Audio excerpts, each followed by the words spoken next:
I'm joined now by Martin Edwards, Associate Professor in the School of Diplomacy and International Relations at Seton Hall University. Thanks for joining us. Well, thank you, Rachelle. Happy to speak to you. So let's start with US President Trump, who spoke earlier today. What's your reaction to his speech? I was sort of struck by the fact that it was a very low energy speech, which was odd for him. But, the word that you kept hearing was this obsession with globalism, which is a nice campaign soundbite, but it doesn't really mean a whole lot. It doesn't resonate in the room. It doesn't have any real value. It's, sort of raises the question for us about where the president is with relation to the rest of the world. He seems rather out of touch. And we did see that the UN Secretary General Antonio Guterres spoke and warned of a polarized world in the face of political and economic conflicts. Did we see that reflected in today's speeches from global leaders? I think there were, that was definitely a part of his speech. There was definitely a lot of that in Bolsonaro's speech as well. But I think the story for me about the UN wasn't today. It was about the optimism of the challenges that we face in the climate talks, which was yesterday. And so I think the bottom line for us as we move forward is which of these visions is going to win out. One that values international cooperation or one that seeks to diminish it. And we certainly see that reflected in this year's theme, which is galvanizing multilateral efforts for poverty eradication, quality education, climate action, and inclusion. Do you see that still being likely to happen? We know we have this polarizing theme, but are we also seeing progress on some of those fronts? I'm sorry, could you repeat the question? Sure. Are we also seeing progress on some of the things covered in the theme for this year, which is galvanizing multilateral efforts for poverty eradication, quality education, climate action, and inclusion? Sure. I think a lot of the efforts are about jumpstarting the Sustainable Development Goals and about engaging civil society, because it's ultimately going to be civil society that's going to hold government accountable to the pledges that they've made at the climate summit, for example. And one of the issues that also came up was Iran. We saw a lot of leaders had some very pointed comments. How did conversations surrounding the Iran deal and its effect on the region go? Well, I think this is a bit of a challenge. And for the White House, this is an own goal, right? They unraveled the nuclear deal.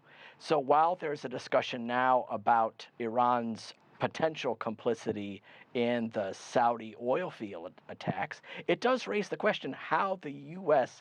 can sort of recreate the coalition that was so successful in getting the Iran deal in the first place.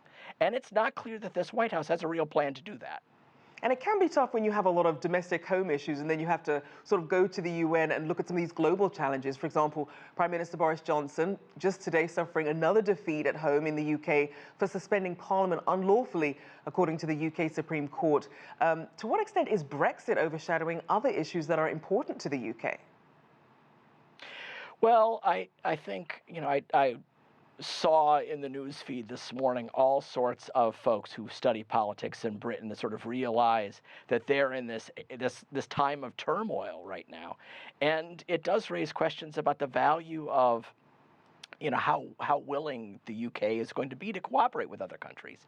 And in a very real sense, the challenges that are being faced in the United Kingdom are not indistinct from what the White House is facing with the announcement of the impeachment proceedings coming out this afternoon. And to that point, as you mentioned, domestically, you have the impeachment inquiry now going on, and all that's going on against the backdrop of the US-China trade war as well. Do you think global issues are going to take a back seat, though, in the US? I think there's all sorts of stuff that gets talked about at every UN meeting that doesn't get a whole lot of attention in the U.S. Obviously, climate wasn't in the president's discussions. There's been discussions about universal health care that is also certainly wasn't in the White House's talking points and wouldn't ever be. There's all sorts of discussions, again, as your news clip alluded to earlier, about restarting or deepening our commitment to the Sustainable Development Goals. So there's all sorts of issues that touch on the lives of citizens across the globe that, we need a deeper dive on, because what the UN does is not just during this 1 week in September. It's a year-round thing.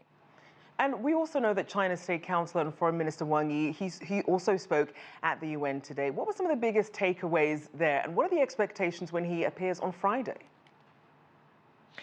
I think, there you're going to see just a very interesting contrast with President Trump, right? There's not going to be a push to minimize multilateralism. There's rather going to be a push to deepen it. And so I think the contrast between the two is actually going to be another telling soundbite that's going to come out of our sort of wrap-up discussions this year. It'll raise the question, really, which of these two economies is actually more cooperative, leading the world forward, and which is holding it back. Martin Edwards there, Associate Professor in the School of Diplomacy and International Relations at Seton Hall University. Thanks so much.